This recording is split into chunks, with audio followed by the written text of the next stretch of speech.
농촌마을 6차 산업의 컨설팅 전문가 한 분을 모셨습니다. 김용기 박사님이신데요. 최근에 농촌마을 사람을 모이게 하라라는 아주 정말 좋은 책을 내셨기에 제가 모셨습니다. 우리 김용기 박사님은 강원도 영월에서 태어나셨네요. 네, 그렇습니다. 네, 강원도 영월에 태어나셔가지고 1991년도에 이제 농민신문사에 입사를 하셔가지고 줄곧 농촌 마을을 취재를 하셨습니다. 그리고 이제 그 농촌 관광 분야에 관심이 많으셔가지고 농촌 마을의 컨설팅을 주제로 해서 박사학위도 관광학과인가요? 네, 그렇습니다. 관광학 박사. 예.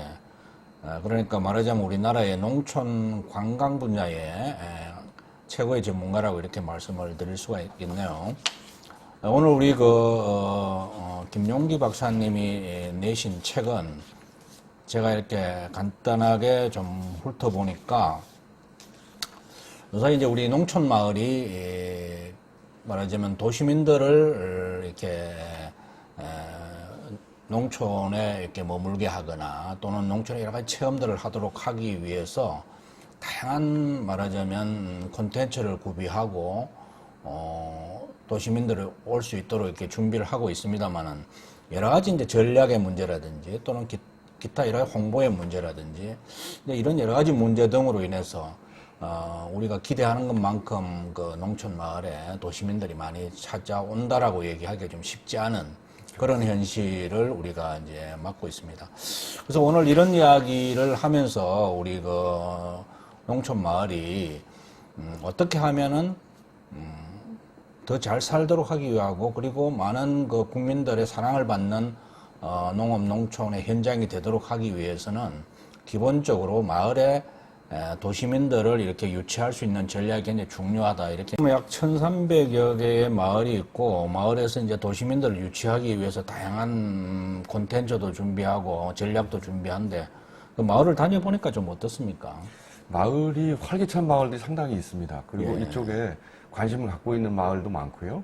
그래서 관심을 갖고 있지만 실제로 어떻게 해야만 농촌의 도시민들을 끌어들일 수 있을까 이런 부분을 잘 모르시는 마을들이 상당수 있다고 생각이 됩니다. 그리고 지금 잘하고 있는 마을들도 전국에 많이 있는데요. 네. 그 마을들이 가지고 있는 노하우를 이게 공유하지 못한다는 그런 안타까운 점이 좀 있어서 이제 그런 부분들에 대한 관심을 좀 기울이게 되었습니다. 아, 예.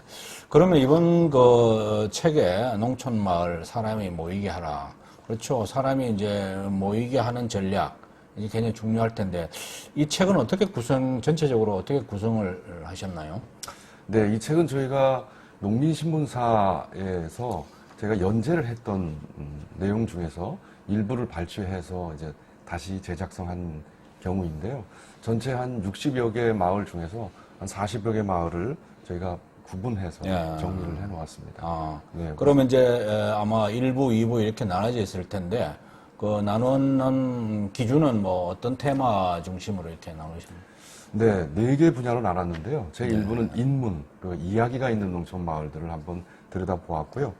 제 2부는 그 행락이라고 해서 즐거움이 가득한 농촌 마을이라고 제가 구분을 해 보았습니다. 그리고 3부는 미관이라고 해서 사시사철 아름다운 경관을 갖고 있는 마을들을 살펴보았습니다.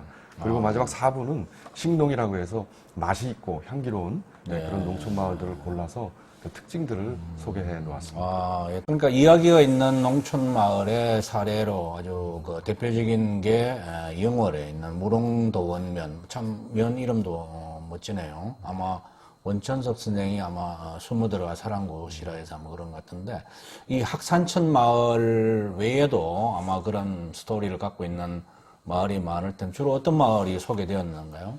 네, 충남 논산의 성동면에 가면요. 포전 농촌 체험마을이라고 있는데 여기서는 조선 중종 때 도술가로 아주 유명하고 영화로도 촬영됐던 적이 있는데요. 전우치의 탄생지이기도 합니다.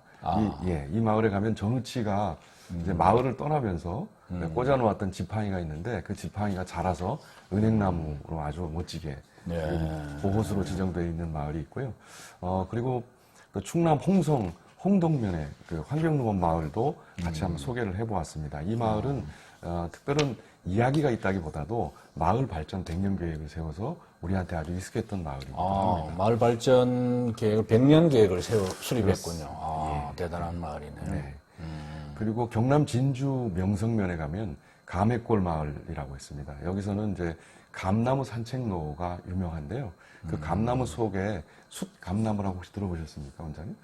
잘 못 들어봤어요. 예, 그 감나무가 이렇게 감을 우리가 먹는 감을 여는 감나무가 있고요. 또 화분을 제공해주는 수정에 도움을 주는 숫감나무가 있는데.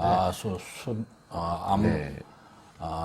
네. 그렇군요. 예. 네, 숫감나무에도 감이 열립니다. 근데 그래요? 예, 그 감이 안이 일반 우리가 먹는 감보다는 좀 다르게 색깔이 검은색으로 되어 있습니다. 그래서 그 검은색 감을 가지고 이야기를 나눠서 또 그걸 이제 감에 관련되어 있는 여러 가지 재미있는 이야기로 꾸며낸 스토리텔링을 한 마을이 있습니다. 그리고 제주 서귀포의 성산읍에 어벙아망 잔치마을이라고 있습니다. 거기에는 그 해녀와 칼손돌이에 관한 칼손돌이 바위에 관한 이야기가 전해 내려오고 있는데요. 그거를 통해 가지고 스토리텔링을 어떻게 해야 하는지에 대해서 마을 주민들과 같이 이야기를 나누는 게 있었고요. 또 전북 남원 인월면에 달오름 마을이라고 있습니다. 여기는 흥부 발복지이기도 한데요. 흥부를 주제로 해서 흥부 밥상을 제공하는 마을로 유명세를 타고 있는 마을이기도 합니다. 흥부 마을이군요, 소위. 네, 그렇습니다. 그리고 재미있는 것은 또 전북 무주 설천면에 호롱불 마을이라고 있습니다.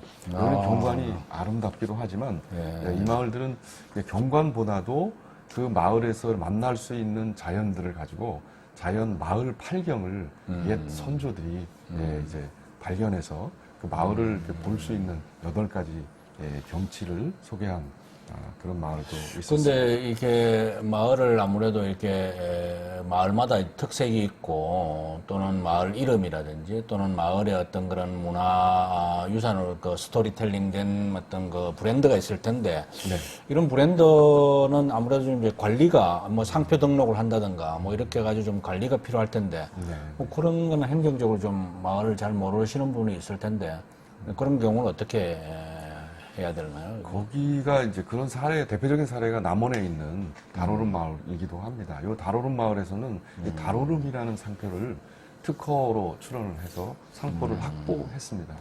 네, 그리고 특히나 이제 한 7가지 분류 정도에 관련되어 있는 분야에 특허를 해서요. 상표를 등록을 해서 그쪽 분야의 그 독점권을 가지고 있습니다. 그래서 최근에는 달오름이라는 그 용어를 사용해서 식당을 내거나 또는 뭐 여러 가지 그 좀 이렇게 브랜드를 이렇게 단일화해서 네. 다양하게 접목할 필요가 있겠죠. 네네. 도시에서도 그걸 이제 달오름이라는 상표가 좋아서 사용하려고 하면 이 달오름 마을에다가 1년에 100만 원이라는 사용료를 내고 달오름이라는 상표를 사용할 수 있게 되어 있습니다.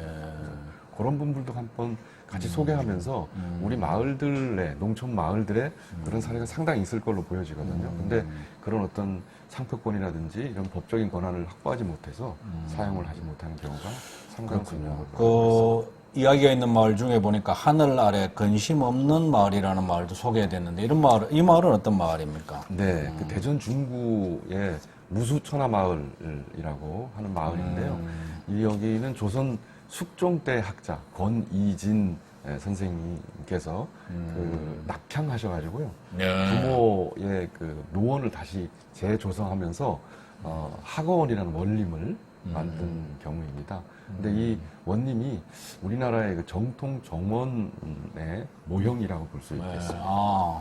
우리 그 옛날 선비들이 이제 원림이라고 해서 자연의 경관을 잘 최대로 살리면서 자연과 더불어 이렇게 학문을 한다든가 생활할 수 있는 그런 공간을 많이 가꿨죠. 그 외에 이야기가 있는 마을 소개해 주시죠. 네, 그 외에는 전남 순천의 나간읍성 민속촌. 나간읍성 마을은 굉장히 유명한 마을이죠. 여기는 제가 관심을 가졌던 것이 초가만 280채 정도가 보존되어 있고요. 이 가운데서 이제 남쪽 지방의 일자형 주거 공간, 그리고 보존 가치가 있는 것이 한 9칸 정도가 있습니다. 그리고 무엇보다도 지금 여기는 사람들이 직접 살면서 그렇죠. 자기 공간들을 꾸려간다는 특징이 있고요. 이분들이 뭐 거기에는 이제 뭐 가장 중요한 사업이 하면 민박 사업 네, 그렇습니다. 민박. 굉장히 많이 와서 민박을 하고 그러죠. 네, 네, 그렇습니다. 그래서 저도 이게 농촌 마을이 이제 결국은 소득을 올리는 게 가장 일차적으로 네. 농가나 농촌에 거주하는 분들 입장에서는 이제 도시민들이 결국 농촌에 많이 오셔가지고 이렇게 그린 투어리즘 또는 이제 팜스테이 농촌에 이제 머무르는 거죠. 이런 이제 근데 가장 중요한 게 민박이라고 생각이 들거든요. 네, 그렇습니다. 근데 민박이 좀 지금 너무 이제 말하자면은 마을 기업 중심의 민박 사업 중심으로 가다 보니까 네, 네. 일반 농가에서 민박하는 경우가 좀 잘 안 되는 것 같아요. 네. 저는 개인적으로는 물론 마을 기업 단위로 마을의 기업 단위로 이제 민박을 한다든가 이런 건 좋지만 그럴 경우에는 어떻게 보면 마을의 아주 원주민 또는 토속적인 그런 정치를 나눌 수 있는 그런 환경보다는 뭔가 이렇게 좀 뭐랄까 펜션 형태로 좀 만들어진 이런 공간에서 숙박을 하게 되니까 어떤 농촌의 정치가 좀 약한 거 아닌가 네. 오히려. 네. 그리고 예를 들면은 유럽 같은 경우에는 일반 농가에 제가 이제 저도 거기 이태리하고 스위스 쪽에 가서 농가 민박을 해본 적이 있는데 예를 들면은 옛날에 이제 자녀들하고 같이 살다가 자녀들이 이제 도시로 다 떠나서 이제 방이 한 개, 두 개 이렇게 집에 남을 경우에 그 방을 완전히 이제 현대식으로 리모델링을 해서 네. 그것을 이제 뭐 정부에서도 EU에서도 지원해주고 이제 우리 농협 같은 조직에서도 약간 지원해줘가지고 방 하나지만은 뭐 말 그대로 뭐 대통령이 와서 주무시고 가도 될 정도로 네. 아주 현대식으로 네. 이렇게 이제 해놓는 농가들이 있더라고요. 저도 거기에서 머물고 아침을 먹고 나온 적이 있는데 우리 농가도 물론 마을 기업 단위도 굉장히 중요하지만 마을의 순수 농가에서도 바로 어떤 자기가 방 하나 정도라도 말하자면 농가 민박으로 리모델링을 원하고 하면은 지원을 해줘가지고 그렇게 되면 아무래도 그 주인하고도 이렇게 대화가 이루어지고 그러지 않을까 싶어요. 네, 그렇습니다. 어떻게 보십니까? 그 네. 부분에 대해서는. 원장님 말씀이 굉장히 일리 있는 말씀이시고 아주 전문가적 식견이신데요. 자연스럽게 제 2부 행락으로 네, 그러시군요. 즐거움이 가득한 농촌 마을로 이어질 수 있을 것 같습니다. 거기에 보면 경남 남해에 창선면의 회바리 체험마을이라고 있습니다. 이미 이제 유명세거를 타고 있는 마을인데 원장님께서 말씀하시니까 거기에는 지금 그 민박 하고 있는 마을들이 있는데요. 그 마을들은 지금 말씀하신 이게 남아있는 여유가 있는 그런 공간을 민방으로 만드는 케이스인 경우이지만 그러니까 마을 기업에서 운영하는 게 아니고 민박을. 네, 그렇습니다. 순수하게 농가에서 이제 민박을 운영을 하는 하는데 거죠. 네, 그 남아있는 공간 지금 말씀하신 것처럼 아이들이 떠나고 남는 공간들이 있는데요. 그렇죠. 그 공간들을 외부인들이 들어와서 사용하실 수 있도록 리모델링을 했습니다. 그래서 그 안에 이제 식사를 만들어 먹을 수 있는 공간도 있고요. 또 쉼의 공간도 있고, 그다음에 뭐 목욕 시설, 뭐 간단한 샤워를 할 수 있는 그런 시설 이런 것들을 하나로 갖추어서 그거를 민박으로 제공하고 있는 마을이 이 마을이 되겠습니다. 잘 될 것 같네요. 아무래도 그 바닷가가 있는 마을이죠. 그렇습니다.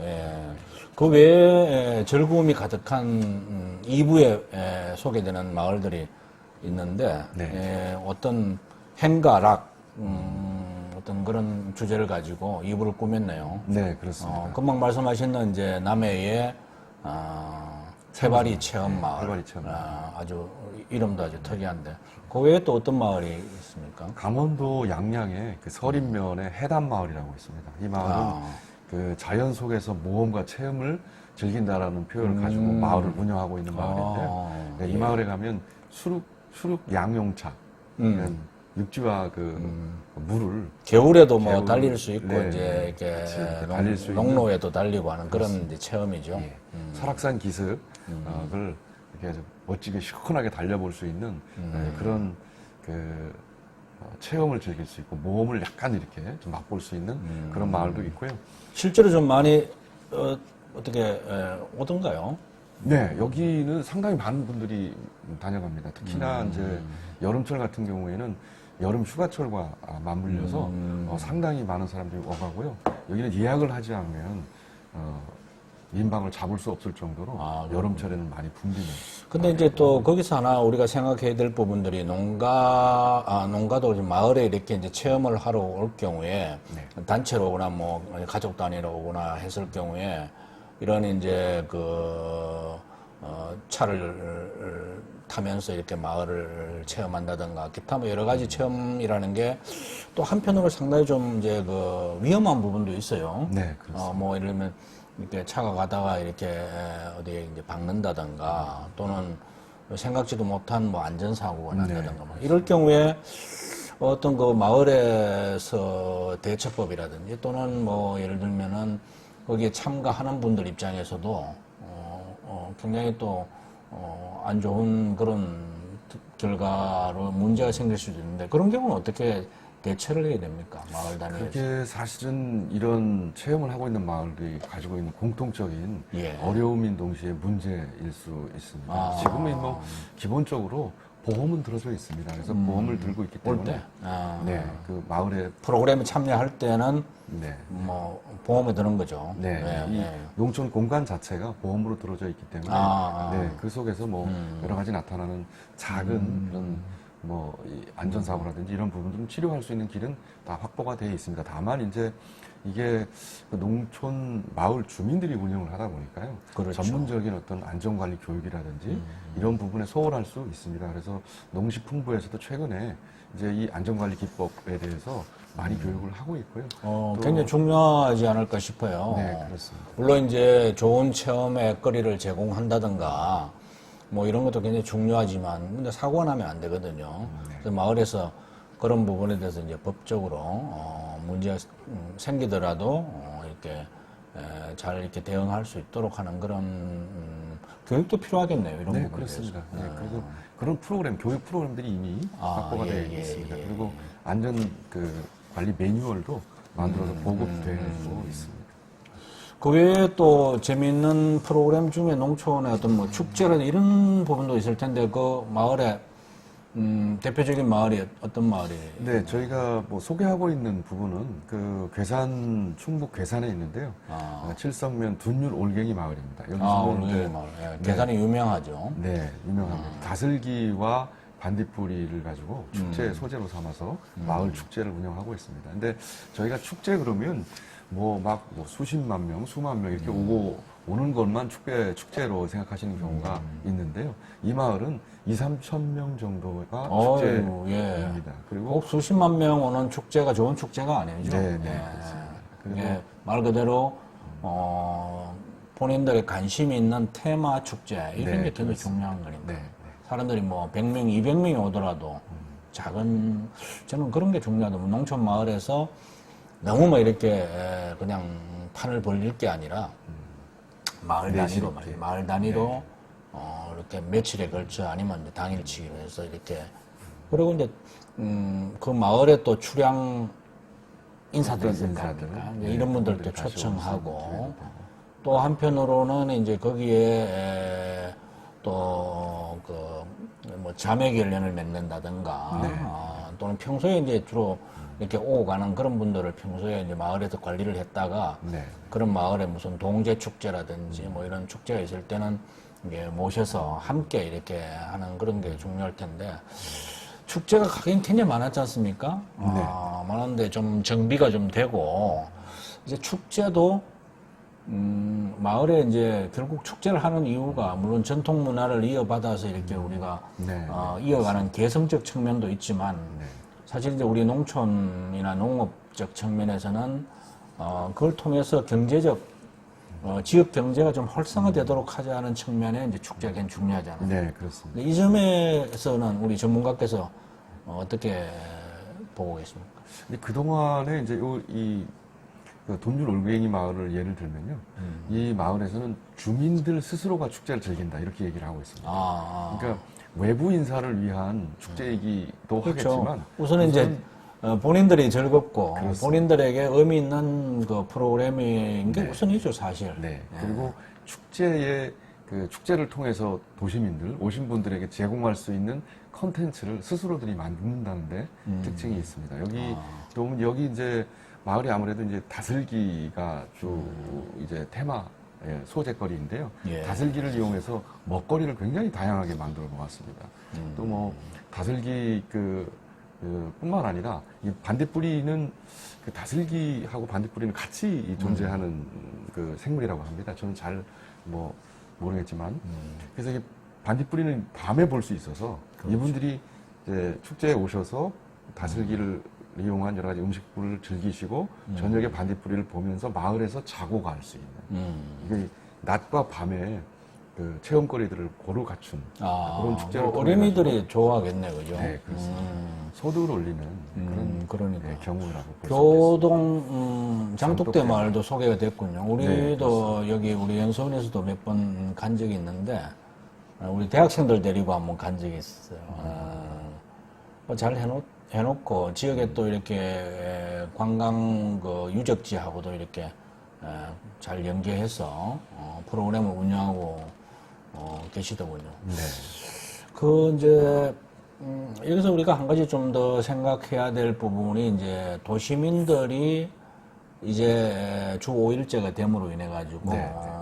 말하자면 주말에 휴가를 많이 이제 즐기는 시대가 됐지 않습니까? 네. 그래서 이제 가장 중요한 게 도시민들이 이제 농촌으로 이렇게 가는 이제 그린 투어리즘이 가장 이제 한동안 관심사였는데 이제는 이제 뭐 도시민들이 이제 그렇게 가기도 하지만 또 한편으로는 도시민들이 농촌에 우리 이제 쉽게 설명하면 이제 세컨 하우스라고 할까요? 네, 네, 네. 뭐 공식적인 주택이라고도 할 수 있고 농막 형태로 네. 이렇게 작게 이렇게 하는 경우도 이제 법적으로 허용을 하고 있죠, 현재. 네, 네, 근데 이 부분에 대해서 이제 유럽에서는 저도 그 취재를 가본 적이 있는데 유럽에서는 굉장히 활성화가 되고 뭐 독일이라든지 러시아 이런 데는 아주 국가적으로 그 부분을 굉장히 네. 그 지원하고 하는데 네. 이 부분에 대해서 이제 농촌 마을하고 연계하는 게 이제 중요할 거고 또 도시민들이 이제 그 마을에 가서 주말을 보내기도 하고 주말 농장을 운영할 수도 있을 텐데 네. 이런 부분에 대해서는 어떻게 보십니까? 이게 이제 그 교동 장독대 마을의 경우가 그런 케이스라고 생각이 됩니다. 이게 경기도에서 독일의 크라인가르텐에서 아이디어를 얻어서요. 체제형 주말 농장이라는 사업을 만들었습니다. 이게 체제형. 보면, 네. 그 머물면서 이제 주말을 즐기도록 하면서 그렇습니다. 농장도 운영하게 하는 네. 그런 거겠죠. 네, 네. 주거 공간이 간단하게 있고 그 앞에 이제 텃밭 형태가 있어서 도시민들이 오셔가지고 뭐 최소한 뭐 하루 이틀 머물러 갈 수도 있겠지만 1년까지도 머물 수 있도록 그렇게 해서 직접 농사를 지어보고 농촌에 살아보고 거기서 생산된 농산물을 직접 요리를 해서 먹어볼 수 있는 뭐 그런 스타일인데요. 그게 이제 체제형 주말 농장입니다. 그 관인 교동 장독대 마을에도 가시면 그렇게 그 체제형 주말 농장 독일식으로 말하면 크라인가르텐 형태를 즐기실 수가 있습니다. 그렇습니다. 우리 그 시청자분들께서도 이제 주말에 뭐 여러 가지 프로그램을 운영하면 뭐 등산을 갈 수도 있고 또 개인적인 뭐 여러 가지 이제 일정을 보낼 수도 있는데 저도 그렇게 하고 있습니다만은 주말에 그런 좀 뭐 요사이는 워낙 교통이 좋기 때문에 한 200km 정도 안쪽에 있는 그런 쪽에는 작은 그 농장을 마련하셔서 농사도 텃밭 형태로 농사도 좀 이렇게 지으시고 또 주말을 거기서 이제 가족들하고 이렇게 보내면 아무래도 이제 그런 게 이제 어떤 그 삶의 질을 높이는 그죠? 저도 유럽에 가서 이제 그 취재하면서 느꼈는 게 바로 그런 부분의 그 삶을 굉장히 이제 높게 생각하고 있다는 거죠. 그러니까 과거에는 뭐 농촌에 가서 이렇게 뭐 농사를 짓는다든가 작은 이렇게 텃밭을 가꾸는 것도 뭐 그렇게 이제 가치를 갖고 있지 않았는데 가치 있게 생각하지 않았는데 지금 이제 우리가 국민 소득이 이제 높아지고 삶의 질을 중요시하고 또 이제 100세 시대가 되니까 건강이 굉장히 중요하지 않습니까?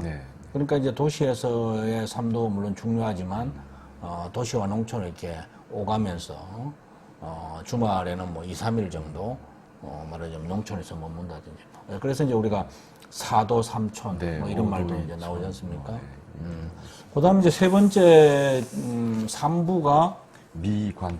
아주 사시사철 아름다운 경관을 볼 수 있는 농촌 마을. 경관이 있는 그런 마을이라고 쉽게 살펴보았습니다. 말씀할 수 있겠는데 대표적인 마을이 어떤 마을이던가요? 강원도 홍천에 가면 내천면에 향기나는 서곡마을이라고 있습니다. 근데 이 마을은 많이 알려져 있지가 않은 마을인데요. 그 마을 내에 갖고 있는 그 자연 경관들이 참 아름답고 또 보는 이에 따라 가지고 서로 다른 감흥을 줄 수 있는 그런 자연 환경들을 아주 잘 갖추고 있는 마을이라고 할 수 있겠습니다. 사실은 이제 너무 많이 이렇게 알려진 마을보다는 이렇게 이제 좀 숨어 있는 마을 그러면서도 뭔가 매력을 갖고 있고 그래서 이제 도시민들이 오늘 하루는 그 농촌 마을에 가서 그 마을에 이렇게 정취도 느끼고 또 마을에서 재배한 농산물로 만들어낸 이제 음식도 식사도 이제 거기서 먹고 그래서 하루를 말하자면 그 마을에서 이렇게 자녀들과 가족들과 이렇게 함께 보내는 프로그램 이게 제가 볼 때는 요사이 그 가족 단위로 많이 움직이기 때문에 가장 이제 가정의 행복을 가져올 수 있는 그런 프로그램이 아닐까 싶은데 이 마을이 이제 아주 힐링하기 좋은 그런 마을이군요. 네, 그렇습니다. 이 마을은 그 주민들 모두가 시인이라고 보시면 되겠습니다. 그렇습니다. 네, 그래서 본인들이 직접 그 삶에서 느끼는 그 여운이나 감정 이런 것들을 시로 표시를 해서 덕탄 48영이라는 시집을 냈습니다. 그리고 이 덕탄이라는 곳이 그 내촌천 마을 앞을 흐르는 개울인데요. 그 개울에 시화전을 열었습니다. 그리고 그 개울을 따라 형성되어 있는 아름다운 자연 환경, 비경들을 이제 마을 그 투어 길로 만들어서 이야기가 있는 골프길이라고 해서 그런 그 주민들과 도시민들이 함께 돌아볼 수 있는 마을 투어 길을 만든 마을. 아주 좋은 마을이네요. 특색 있는 마을. 뭐 저도 시를 쓰고 있지만은 사실 이렇게 요새 이제 또 그 이 시인들이 농촌 마을에 그 마을하고 이렇게 연계하거나 또는 이제 요새는 이제 작은 도서관이라고 해가지고 마을 단위에서도 이렇게 이제 뜻있는 분들이 이제 마을 도서관을 운영하기도 해요. 이제 거기서 이제 시나 군에서 이렇게 프로그램을 지원해줘가지고 마을 주민들에게 말하자면 시를 가르치는 마을 주민이라고 하면 요새 이제 굉장히 고령화되어 있기 때문에 대부분 이제 할머니 분들이 많은데 그런 할머니 분들에게 일주일에 한 번씩 이렇게 시를 짓게 하는 그런 걸 이제 이렇게 지도를 해가지고 그 할머니 단체로 이제 시집을 내기도 하고 그런 경우가 많은데 이 마을이 이제 좀 그런 형태군요. 그러려면은 뭐 약간 또 시에 관심이 있거나 시인 한 분이 있어야 될 텐데 어떤 분이 거기서는 리더를 하고 있었던가요? 책에서도 소개를 하고 있는데요. 박석희 경기대학교 박석희 교수 관광개발학과 명예교수이신데요. 그분이 그쪽으로 이분 최근에 시조 시인이 등단을 하셨던가 보죠. 네, 그렇습니다. 그래서 그분이 내려가면서 그 마을에 있는 그 자원들을 이제 발굴해낼 수 있는 계기를 제공하셨습니다. 말하자면은 이제 문학 자원을 만드신 거군요. 새롭게 그죠? 평소에 시를 쓰시던 분이시기 때문에 그런 시를 쓰는 그런 방법이라든지 또 이제 어떤 농촌에 살면서 느꼈던 그런 마을에는 이제 오는 분들에게도 아주 짧게 특히 시조 같은 경우는 워낙 짧으니까 시조 한 수를 짓고 가게 한다든가 해가지고 좋은 아이디어이신 것 같습니다. 그 다음에 이제 그걸 뭐 한 달이면 한 달 아니면 1년이면 1년 동안 이제 모았다가 그 중에서도 이제 좀 괜찮은 것들을 뽑아가지고 다시 또 그 마을로 초청을 해서 뭐 이렇게 마을의 생산 농산물을 상금으로 드린다든가 뭐 이런 네. 이제 그 프로그램 아주 좋은 아이디어를 내셨는데 제가 마을로 전달해드리도록 하겠습니다. 예, 뭐 그런 것도 재미가 있을 것 같고. 우리나라에는 워낙 이게 자연이 수려하고 아름다운 곳 아닙니까? 네, 사실 네. 우리가 스위스를 유럽 여행하다 보면 스위스가 정말 아주 그림 같은 농촌 마을에 대해서 우리가 열심히 사진 찍느라고 아주 이렇게 바쁜데 네. 사실 우리나라도 그렇습니다. 못지않게 이제 그 농촌 경관이 아름다운 곳인데 요 이제 삼부가 주로 네, 그런 마을들을 소개하고 많이 이제 있습니다. 소개하고 있는데 네. 보니까 뭐 청산도 마을이라든지 네, 네. 그다음에 이제 남해에 있는 다랭이 마을 같은 네, 네. 이런 마을 정말 참 아마 여러분들 가보시지 않은 분들은 그게 또 계절이 맞아야 될 거예요, 그죠? 네, 네, 그렇습니다. 계절을 맞춰서 하셔야 됩니다. 예. 그러니까 축제도 마찬가지로 이제 화천에는 이제 산천어 축제가 겨울에 열리듯이 네. 이제 청산도 같은 경우에는 이제 보리밭이 이렇게 네. 싹 아직 이제 보리가 제 맛도 펴기 있고. 전에 예, 예. 그 시점이 아주 좋을 것 같고 또 혹시 한 군데 정도 더 추천 미간이 아름답고 경관이 아름답고 네. 뭐 나름대로 사람들이 가서 하루 정도 이렇게 머물고 올 수 있는 좋은 곳을 소개한다면 어떤 곳이 있을까요? 충남 서산에 있는 그 운산면의 여미 달빛 예촌이라는 마을이 있습니다. 아. 이 마을은 제가 한번 꼭 가보셨으면 좋겠다는 생각이 드는데 많이 안 알려져 있는 마을인데 아 그렇군요. 이게 수선화가 피는 마을입니다. 그 마을에 100년 정도 된 고택이 있고요. 근데 그 고택 주변에 수선화가 봄철에 아주 이른 봄에 수선화가 피는데 그 수선화가 피어 오르면 진짜 환상적인 자태를 드러내고요. 아 그렇군요. 네, 감성을 아, 이렇게 느끼실 수가 있습니다. 계절이 언제 가면 된다고요? 그거는 이제 이른 봄에 가시면 아, 됩니다. 한 그렇군요. 4, 5월 정도? 네. 네, 그런 정도에 가시면 그 너무 아름답습니다. 이 수선화가 피면 그쪽에 그렇겠네요. 예, 예. 그 고택하고 어우러지면서 너무 멋진 경관들을 자아내게 합니다. 그리고 특히나 이제 이곳에 가시면 그 마을에서 운영하고 있는 카페가 있습니다. 아. 네, 그 카페에 이제 서울에서 그 예술을 하시던 그 도자기 예술을 하시던 분이 내려오셔가지고요. 아, 네, 예. 같이 이렇게 그 운영을 하고 있는데 네. 체험도 아주 하기 네, 좋고. 체험도 할 수 있고 또 먹거리도 있습니다. 아, 예.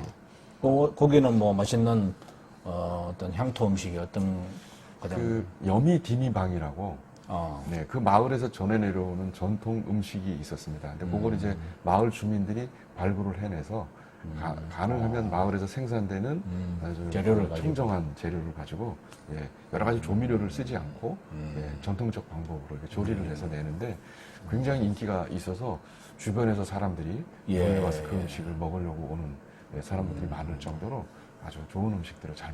네, 지금까지 우리가 3부까지 좀 살펴봤는데요. 네, 네. 사실 우리나라가 이제 정말 사계절이 뚜렷하고 네. 계절마다 또 이게 아주 경관 풍경이 다르지 않습니까? 네. 우리가 이제 외국 관광을 많이 다니고 하는데 사실 어떻게 보면은 국내에 안 가본 곳이 많을 거예요, 우리 국민들이 그죠? 아마 그러리라고 생각이 됩니다. 특히 이제 농촌이 물론 이제 많이 이제 자기 고향이라든지 이렇게 해서 뭐 사실 농촌에 뭐 뭔 재미가 있겠어 뭐 이렇게 생각할지 모르겠는데 사실은 우리 지금은 이제 농촌에서도 다양한 그런 볼거리 그리고 체험거리들을 갖고 있기 때문에 굉장히 저는 도움이 될 거라고 생각되는데 근데 국내 여행에 대한 특히 농촌을 중심으로 한 그런 말씀을 좀 한번 해주세요. 네. 그 우선 좀 안타까운 부분은 우리가 농촌 관광 그 투어 프로그램이 없다는 게 조금 아쉽습니다. 그거는 이제 저희가 좀 근본적으로 이제 그런 부분들에 대한 인프라를 좀 갖춰야 할 필요가 있고요.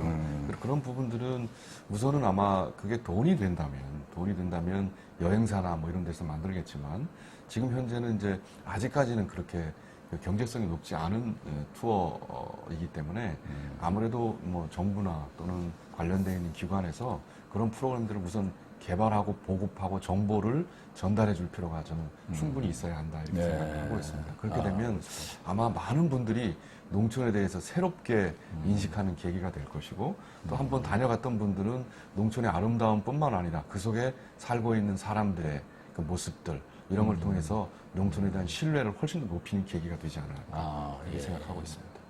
이제 사부에서는 아주 더욱 관심이 많을 것 같은데요. 좀 이제 먹거리와 관련되는 마을이죠. 네, 그렇습니다.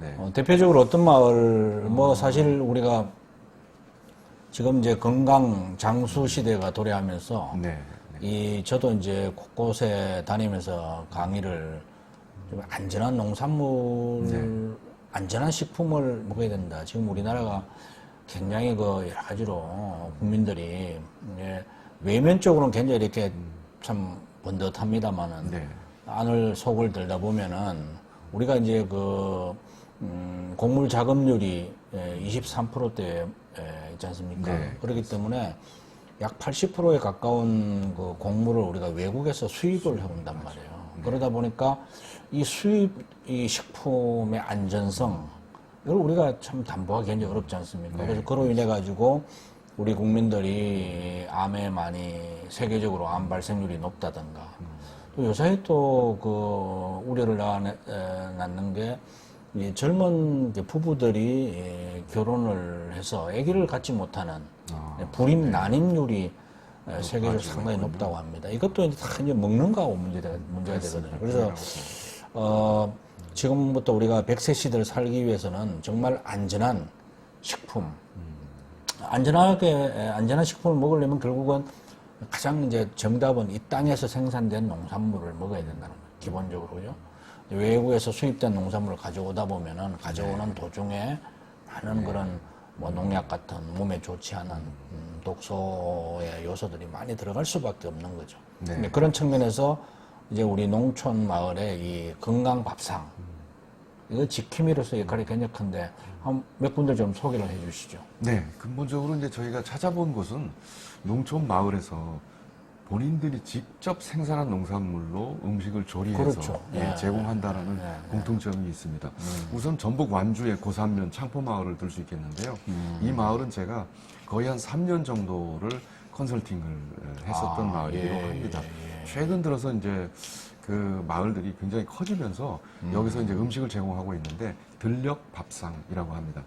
들녘 밥상. 네, 과거에 이제 주민들이 직접 농사를 지으면서 해먹었던 밥상을 상품화했습니다. 여기는 그 마을에서 생산되는 11가지 그 나물류, 나물류를 봄철에 주로 나물류가 많이 생산이 되기 때문에 봄철에 1년 팔 거를 주민들이 직접 이렇게 소개가 돼 있네요. 네, 그렇습니다. 산과 들에 가면서 채취를 해서 말려서 묵나물로 만들어 놨다가 그걸 이제 1년 내내 판매를 하고 있습니다. 그럼 이 마을의 특징은 또요, 음식을 제공해 주면 음식을 만든 마을 주민께서 나오셔서 요건 뭐고 설명도 해주시고 먹는 방법을 이 이야기만 들어도 아주 건강해질 것 같은 그런 건데, 먹거리, 이 식문화를 지켜나가는 곳이 바로 우리 전통 마을이고, 왜냐면 이제 농촌 마을에서 굳이 수입 농산물을 쓸 일이 없지 않습니까? 그죠? 근데 대부분을 다 우리 땅에서 난 계절 음식을 조달하게 되는데, 음식과 관련해서 혹시 마을들에게, 컨설팅이라고 할까요? 음식 콘텐츠를 어떻게 하면은 말하자면, 성공할 수 있을까? 이런 거와 관련해서 혹시 말씀하실 수 있는 사항이 있는지 모르겠습니다. 우선 가장 중요한 건 레시피를 만드는 것인데요. 농촌 마을에서 주민들이 직접 레시피를 만드는 데는 한계가 많이 있습니다. 그래서 그 관련되어 있는 산학 체계, 주변에 대학이 있으면 대학과 연계하거나 또는 아주 유명한 음식 조리가가 혹시 있으시다면 그분들과 같이 연계하면서 전통을 살릴 수 있는, 마을에 내려오는 비법을 살릴 수 있는 그런 레시피를 만드는 것이 중요하고요.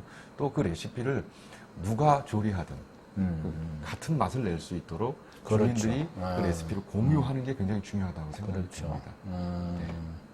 그리고 또 어떤 마을을 소개할 수 있나요? 네, 그리고 뭐 전북 임실 치즈 마을은 워낙에 유명하기 유명한 때문에 마을이죠, 치즈 마을. 그 마을을 빼놓을 수는 없었습니다. 그리고 이 마을에 가면 특히나 소사장제라고 해서요. 마을에 6개 소사장이 있습니다. 그 마을 그 소사장마다 뭐 치즈를 만드는 그런 이 소사장이 있고요. 또 어떤 특징적인 소사장은 피자 체험장이 있습니다. 그래서 농촌 마을에 피자 체험장을 처음 만들 때 네. 과연 누가 농촌 마을에 피자를 먹으러 올까 했는데 지금은 이 6개 그 소사장제 사업장 중에서 피자 체험장이 가장 잘 되는 체험장이기도 합니다. 근데 그 마을 우리 일반 사람들은 치즈 하면은 우리 좀 익숙하지가 않아요, 그죠? 네, 그렇습니다. 근데 우리나라에 이제 치즈 마을이 있다는 거, 임실 치즈 마을 유명하죠. 네, 근데 거기에 가면은 직접 이제 치즈를 만들 수 있는 그런 체험도 하고, 또 다양한 치즈 상품들을 또 예, 맛보거나 수가 있습니다. 구매할 수 있는 거죠. 네, 그렇습니다. 거기서 제가 갔을 때 가장 인상 깊었던 거는 치즈 된장찌개였습니다. 치즈 된장찌개 뭔가 어울리지 않을 것 같은데. 어울리지 않을 것 같은데요.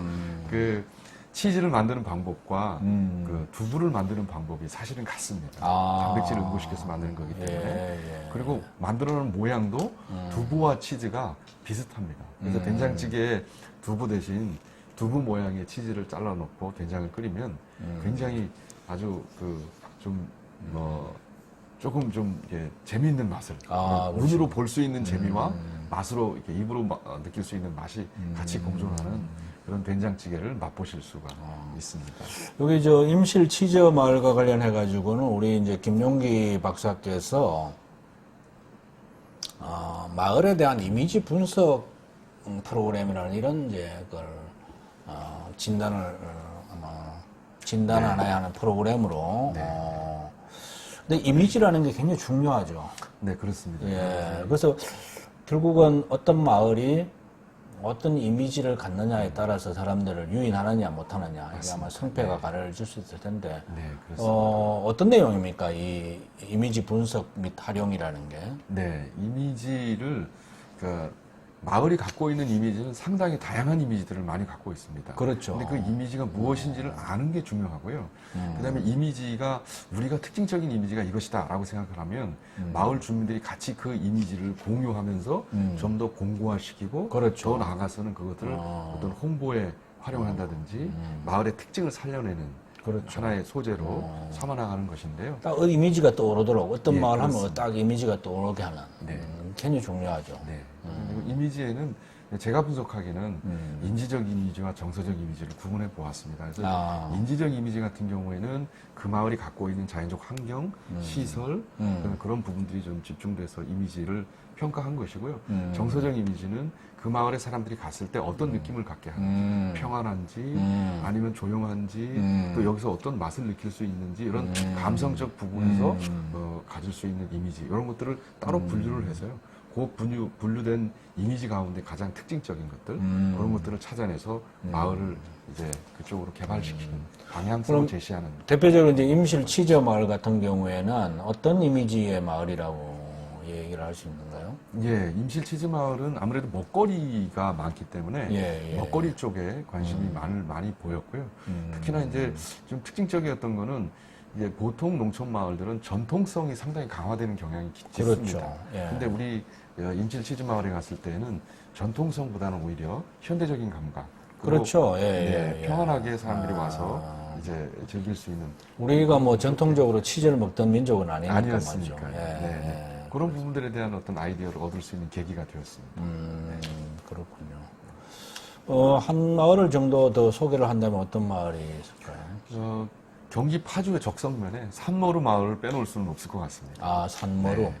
이 마을은 원래 좀 땅이 척박해서 농사를 지을 수가 없었습니다. 그래서 축산을 주로 하던 마을이었는데, 그 마을에 이제 어떤 분이 산모루 농사를 짓기 시작을 하면서 상당히 마을이 변화가 많이 됐습니다.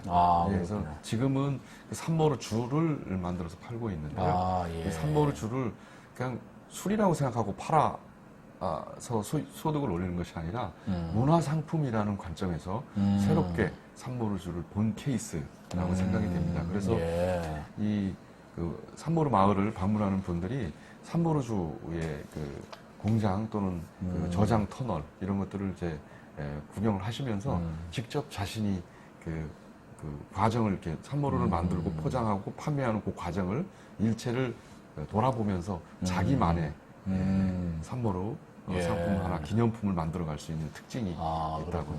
보여집니다. 그럼 보통 이제 포도로 이제 와인을 만들고 와인을 운영하는데 네. 여기는 이제 뭐를 이용했다는 네, 게 좀 그렇습니다. 차이점이라고 볼 수 네, 있겠네요. 이렇게 해서 우리가 그 네 가지 테마를 가지고 농촌 마을, 발전하고 있는 농촌 마을, 특색 있는 농촌 마을을 이렇게 소개를 해 주셨는데 하여간 중요한 것은 이제 결국은 이런 그 계절별 또는 테마별로 다양한 그 볼거리와 재미거리 또 이야기거리들 갖고 있는 이 농촌 마을 있는데 중요한 건 이제 도시민들이 이제 자발적으로 참 찾아오도록 만들어야 될 거 아닙니까? 네, 그죠? 그래서 이 말하자면은 몇 가지로 이렇게 농촌 마을마다 좀 이렇게 특색이 있기 때문에 일괄적으로 얘기하기는 좀 어렵지만 그래도 이제 중요한 것은 이게 몇 가지가 있을 거란 말이에요. 어떻게 하면은 우리 농촌 마을에 도시민들이 좀 많이 찾아올 수 있을까요? 몇 가지 항목을 들 수 있다면 어떤 게 있습니까? 우선은 지도자가 굉장히 중요하다고 저는 생각합니다. 아, 마을 지도자. 네, 그렇습니다. 어떤 지도자가 어떤 그 마인드를 갖고 있느냐에 따라 가지고 마을의 방향성이 그렇죠. 많이 좀 맞아요. 변화가 지도자가 심하다고 볼수 있습니다. 훌륭한 지도자 있을 땐 굉장히 이렇게 활성화가 되다가 네, 어떤 사유로 인해서 그분이 그냥 이렇게 손을 놓아버리면은 그냥 그 자체로 스톱이 되는 그렇습니다. 지도자가 가장 중요하고. 네. 그다음에 이제 마을의 자원이 어떤 특성을 갖고 있는지를 살펴보는 것입니다. 마을도 우리 마을에서 어떤 자원이 갖고 있는지 사시사철을 이렇게 보면서 늘 관심을 갖고 보면서 어떤 자원이 강점이 있는지, 강점이 있는지, 예. 그리고 다른 데 비교하더라도 네, 경쟁력이 있는지 말이죠. 네, 그렇습니다. 그러면서도 주민들 모두가 공유할 수 있는 아주 평이한 자원에서 아이디어를 발굴해 내셔야만 상당히 다양하고 또 사람들이 같이 즐길 수 있는 그런 토대를 만들어낼 수 네. 있다. 아주 특별한 경우라면 그러면 한두 가지 있을 수 있긴 하겠지만 그것이 보편성을 갖거나 주민들과 같이 즐길 수 있는 데는 한계가 있기 때문에 우리 마을에서 가장 많은 것들, 우리 마을의 가장 보편적인 것에서 아이디어를 찾아내시는 게 중요하다 이렇게 생각합니다. 뭐 생소한 거를 이렇게 만들려고 하는 것이 아니라 그 마을이 갖고 있는 가장 경쟁력 있는 자원을 말하자면 이제 활용해야 된다는 거죠. 그렇습니다. 또 어떤 게 있을까요? 근데 우리가 이렇게 말하자면 마을을 이렇게 이제 아무래도 공감대를 형성해서 마을 전체가 이렇게 움직여야 되지 않습니까? 네, 그렇습니다. 그러는 과정에서 이제 마을 구성원들 간의 어떤 갈등도 있을 수가 있고, 왜냐면 생각이 다 다르기 때문에, 이런 이제 갈등 관리라고 할까요? 네. 또 이것을 어떻게 잘 이렇게, 물론 이제 이게 바로 이제 지도자의 리더십인데, 그런 것들을 다 이렇게 잘 조정을 해서 마을 하나로, 하나의 방향으로 이렇게 끌고 가는 이게 이제 굉장히 중요할 텐데, 이 마을의 갈등과 관련해서는 혹시 컨설팅 해줄 수 있는 게 어떤 게 있습니까? 수많은 갈등들이 존재합니다. 그렇죠. 그리고 네. 잘 되는 마을일수록에 갈등이 많습니다. 근데 저희가 보면 그 갈등이 없는 마을이 잘 되는 것 같은데요. 갈등이 없는 마을은 에너지가 없습니다.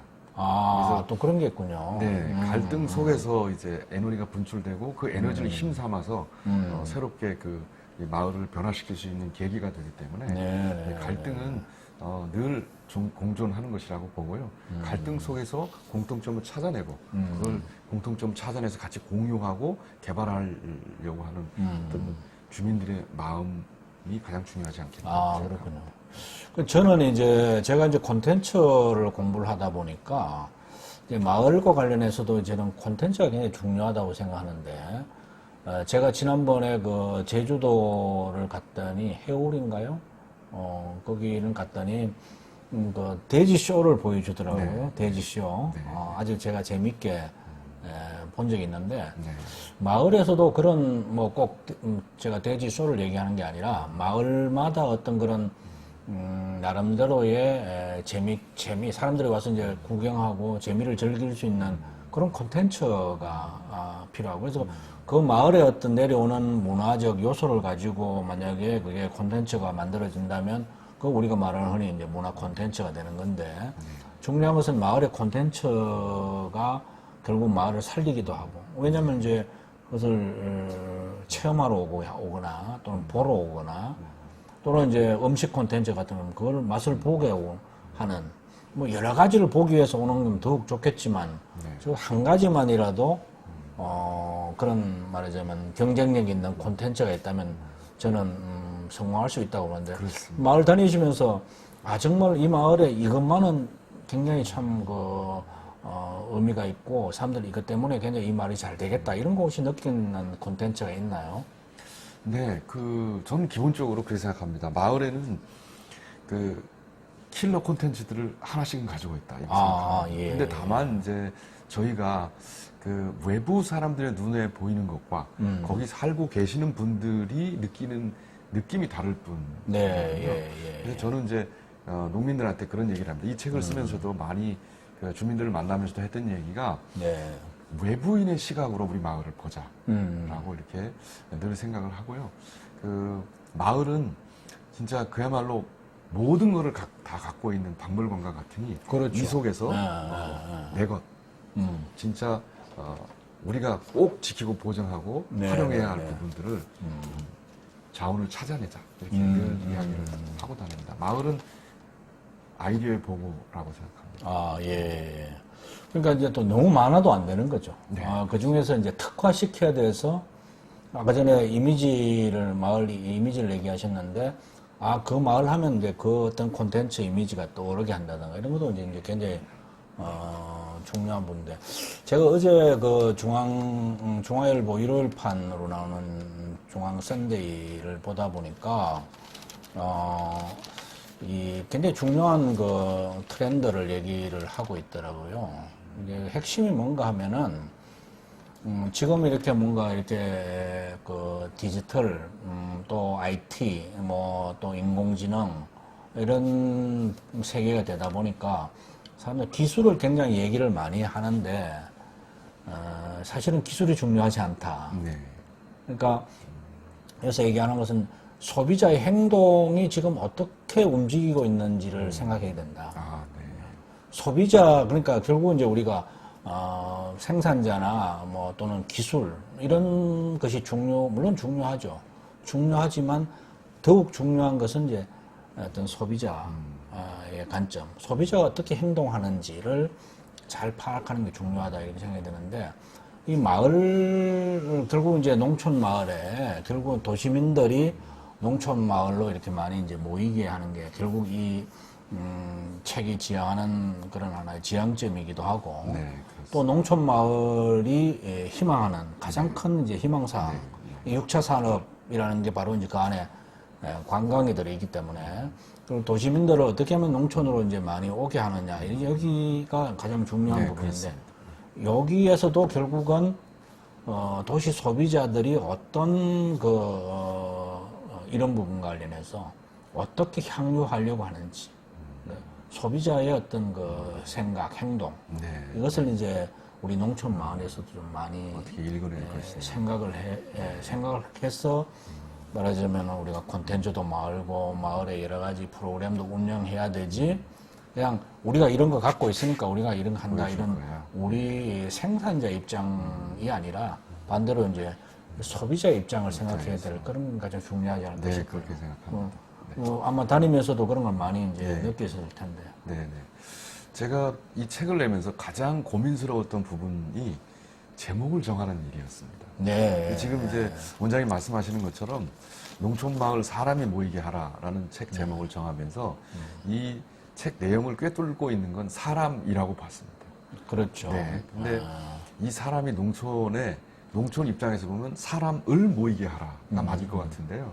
그렇게 되면 농촌 마을에서 뭔가를 이렇게 생산자 입장에서 해주려는 입장이 되는 그렇죠. 것이었는데 그렇죠. 제가 그것보다는 사람 스스로들이 마을을 찾아가게끔 하자라는 의미에서 사람이 모이게 하라라고 책 제목을 정했습니다. 지금 이제 원장님께서 말씀하신 소비자 지향성 이런 부분들이 이 책 제목을 정하는데 큰 작용을 했다 이렇게 생각합니다. 그러니까 우리가 지금 제가 이게 몸담고 있는 우리 도농협동연수원도 이제 과거에는 이제 농촌 사랑이라고 해가지고 도시민들이 농촌을 사랑하자라는 일종의 말하자면 일방향적이고 약간 좀 하향적인 개념 이런 거 갖고 있는데 저희들이 이제 도농협동운동으로 이름을 바꾼 이유 중에 하나도 그 말하자면 이제는 도시와 농촌이 어디가 더 우월하고 어디가 더 열악한 이런 관점이 아니라 도시와 농촌이 이제 대등한 관점이에요. 도시가 갖고 있는 장점이 있고 약점이 있단 말이에요. 마찬가지로 농촌이 갖고 있는 이점이 있고 단점이 있단 말이에요. 그러니까 이걸 도시민들은 농촌이 갖고 있는 말하자면 그 본인들의 이제 장점을 주고 농촌이 갖고 있는 이점을 말하면 취하는 거죠. 누리는 거죠. 농촌이 갖고 있는 장점에는 뭐겠습니까? 이제 아름다운 자연 경관, 그리고 마음을 편안하게 하는 안식처와 같은 공간, 그리고 정말 아주 건강하고 안전한 먹거리 이런 것들을 제공하는 거라고 한다면은 농촌에 계신 분들은 도시민들이 이제 그런 걸 제공하면서 농촌이 갖고 있는 문화적 문화 그런 환경이라든지 이런 것들은 뭐 예를 들면 제 고향 후배 같은 경우에는 시골에 농사를 지으면서도 오후에 한 대여섯 시 되면은 집에서 농사를 다 정리하고 와이프 아내를 데리고 이제 예술의 전당에 뮤지컬을 보러 농촌에 산다고 해가지고 이제 도시의 문화를 즐기지 못한다는 생각은 단지 이제 생각만 바꾸면 그래서 결국 이제는 도시와 농촌이 대등한 관점에 이런 그 상황에 놓여 있기 때문에 내가 뭐 도시 사람이다, 내가 농촌 사람이다 이런 거 저는 경계 구분이 필요 없다고 생각해요. 그렇기 때문에 이제는 그 도시민들이 앞으로 이제 100세 시대를 살기 위해서는 주말을 이런 뭐 사람들이 북적대는 이런 도시 공간에서 주말을 보낼 게 아니라 아주 그 한적하면서도 또 거기에 다양한 볼거리와 체험거리가 있고 또 가장 중요한 우리 몸을 건강하게 하는 먹거리가 있는 그런 공간에 농촌 마을에 가서 자녀들과 하루를 이렇게 보내다가 또 하룻밤 자고 1박 2일을 하고 이렇게 온다든가 이런 이제 문화 이것이야말로 바로 웰빙의 문화고 우리 도시민들이 추구해야 될 그런 방향이 아닌가 그런 생각이 듭니다. 그리고 오늘 우리 그 김용기 박사님께서 그동안 농촌 마을을 다니면서 농촌 마을의 6차 산업 분야에 컨설팅을 많이 하고 그것을 이제 소개를 하는 그런 그 분이셨는데 이번에 이렇게 농촌 마을 사람이 모이게 하라. 이제 역으로 얘기하면 도시분들 농촌으로 많이 가세요 하는 그런 내용이 아닌가 싶습니다. 그런 다양한 마을들을 소개하고 있는 이 책인데요. 관심 있는 분들은 좀 집집마다 한 권씩 이렇게 두고 이번 주말에는 가족들과 어느 마을에 가서 하루를 보내고 올까 이렇게 한번 생각을 해보는 것도 굉장히 의미 있고 행복하고 건강하게 사는 그런 그 삶이 아닐까 그렇게 생각됩니다. 마무리 측면에서 한 말씀 하시죠. 네, 우리 농촌은 제가 이 머릿말에도 썼는데요. 박물관과 같은 곳입니다. 그래서 처음에 이렇게 마을에 가면 저 마을에 뭐가 있을까라고 이제 생각하고 들어가는데요. 가보시면 마을에 발을 들여놓으시면 아마 나오시기가 어려울 겁니다. 그 속에 여러 가지 이 역사적인 그리고 자연환경적인 인문학적인 그리고 그분들이 살고 있는 삶의 지혜들이 농촌 마을에 많이 있습니다. 농촌 마을로 많이 오셨으면 좋겠습니다. 네, 우리 모두 주말을 이용해서 농촌에 가서 행복을 찾고 건강한 삶을 사는 그런 문화 라이프 사이클로 우리 모두가 변화했으면 좋겠습니다. 오늘 바쁘신 시간